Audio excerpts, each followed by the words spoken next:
Hi, Master and None here, and I made Townsends Mushroom Ketchup, and today we're going to try it out, but first we're going to talk about just a little bit about what it is.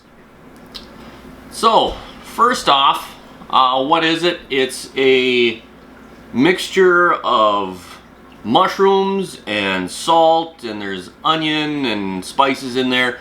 I'm not going to demonstrate how to make it. If you want to learn how to make this, go over to Townsends and learn from him, because I'm not going to be able to make as good of a video of cooking as he does, and it's a really good channel anyway, so if you don't watch it, you should. It's all about colonial times, a lot of colonial cooking. So, and this was one of the things I saw on there, and I just had to try it for myself. It's called ketchup, as he explains.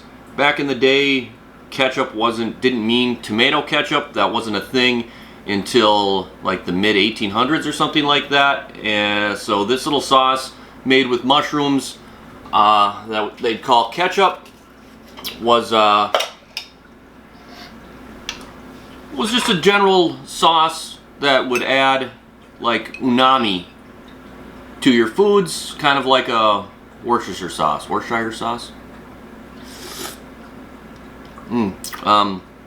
Lemon zest is in there too. So it's salty, lemony, the earthiness of the mushrooms and the spices and stuff. It's really good. I kind of wonder what it's going to be like on food though, because like this, it's mild. Like it tastes good. It tastes good right out of the jar like this. So let's add it to some leftovers and see what we think. Well, I've got some braised pork and carrots with a little juice in here. This was last night's dinner, and it's good stuff. It's beer braised. There's lots of flavor there. But let's see what it's like with a little bit of this mushroom ketchup on it.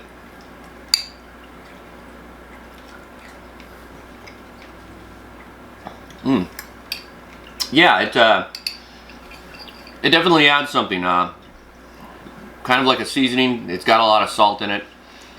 So you're adding a little saltiness,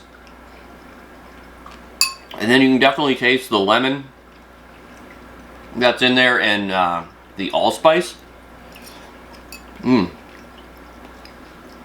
can see why people enjoyed this back in the day, especially since you might have limited options as to what you put on stuff. I mean, I shouldn't say that like this isn't good. This is delicious.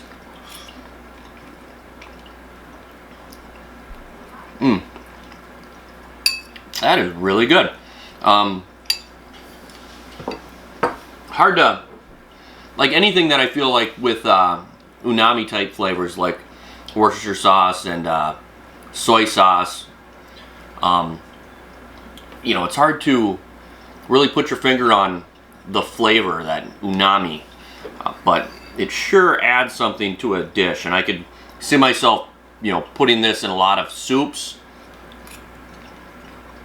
to add a little bit of complexity to the soup, or just like this, where, you know, you've reheated something and you maybe want to change it just a little bit for the next day. Add a splash of this and it changes it up and makes it like something brand new. It's not very hard to make. I mean, you do have to let it sit like overnight and allow the salt and mushrooms just to kind of, I don't know, meld together or whatever it is that's going on with the process. But there's some time involved, but not a lot of work. I'd say the hardest thing was just I had to chop up a pound of mushrooms, or 2 pounds of mushrooms.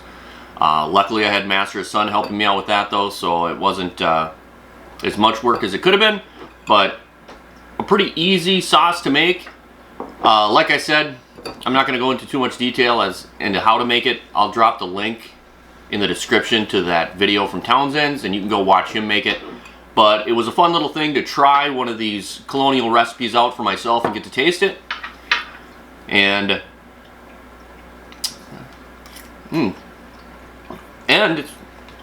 I'm glad I did. It's tasty. I'm going to enjoy having this around. I got this half jar and then another full pint jar of it So, yeah, this has been fun. Well, I'm going to finish my lunch here. You guys like, subscribe, click the notification button, and we'll catch you next time.